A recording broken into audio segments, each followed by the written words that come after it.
Good morning, myself Dr. Kunjal Sharma.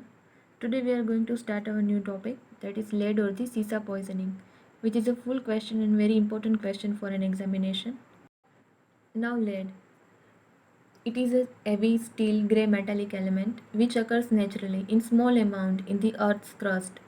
So lead, you can see in this picture, it is grayish in color and it is the metallic poison. So it is insoluble in water, but some salts are soluble. So pure lead, which is insoluble in water, but the some compounds or the some salts of the lead which are soluble into the water. Now the soluble compounds of lead are more poisonous than lead itself. So the soluble compounds are more poisonous than the insoluble compounds of the lead. Now lead can enter into the body by inhalation, or you can say by the form of the vapor, then ingestion, or by orally and by absorption from the skin or mucous surfaces. So absorption is possible through all the routes. Now salts of lead or compounds of the lead. The principal salts which produce toxic effects are first lead acetate or sugar of lead. So white crystals. So it is in form of the crystal form, looks like the sugar. You can see in first picture. Then second, lead carbonate or the safed, a white crystalline powder or the fine powder. Then third, lead chromate, a bright yellow powder. Then fourth, lead monoxide or the litharge, pale brick red or orange masses. You can see the powder of the lead oxide powder. Then fifth, lead tetroxide or red lead vermilion, which is also known as sindoor. You can see in this picture. So this all are the salts or the compounds of the lead. Now acute poisoning is rare. Symptoms are similar to acute arsenic or mercurial poisoning. So the symptoms are similar to these types of the poisoning, except the one symptom, that diarrhea is replaced by constipation and stool is blackened and offensive, mainly GI or CNS disturbances.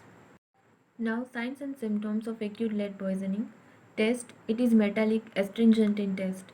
So there is a typical metal taste with astringent or the sour or bitter taste or the strong taste, then dryness of throat, due to which there is thirst, then nausea and vomiting with colicky pain, relieved by pressure, and there may be diarrhea, but usually constipation.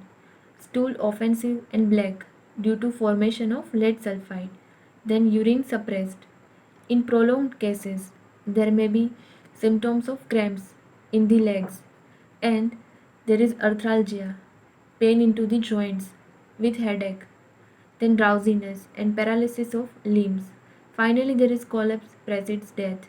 Acute cases may survive and develop the symptoms of chronic poisoning. So, the acute cases, when it becomes the subacute condition, then it developed into the chronic poisoning. Now, in tetraethyl lead poisoning, GI symptoms are absent or slight, but mainly cerebral symptoms appear, which is known as lead encephalopathy. So, there is mainly the CNS system which affects, and the toxicity developed due to the absorption of the lead, and it will develop the CNS system, so which is known as lead encephalopathy. The symptoms you can see like headache, sleeplessness, patient cannot sleep, then tremors of the eyes, mouth and fingers. Then sometimes there is paralysis or loss of vision, so permanent loss of vision. Then hallucinations, patient imagines the things, and the excitement and delirium or apathy. Then convulsion, patient may suffer from permanent mental changes or insanity. So the symptoms develop from the headache and last ending into the insanity or the madness. Now fatal dose, absorption of lead only zero point 0.5 grams, which will cause the death of victim. Then lead acetate about 20 grams, lead carbonate about 4 grams, and tetraethyl lead pure drops, which may cause serious symptoms. Then fatal period, death may occur on second or third day. Now the part of the treatment, we can give stomach wash with 1% solution of magnesium or sodium sulfate, which is followed by ample or the plentiful washings with plain water to remove lead sulfate. So first we give the stomach wash with magnesium or sodium sulfate with 1% solution, and after that we can give stomach wash many times with the plain water. Motive is to remove the lead sulfate. Then we can give morphine and atropine, which relieves colicky pain or the abdominal pain, then bowel should be cleared at regular intervals to get rid of excreted lead.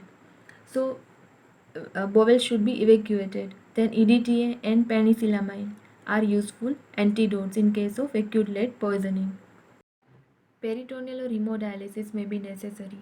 Then if commercial tetraethyl lead spilled on the skin, wash the area with kerosene within 15 minutes after contact. So if there is tetraethyl lead, the few drops which contact with the skin, so wash that area with the kerosene within the 15 minutes. Then the rest of treatment is symptomatic. Now post-mortem appearances.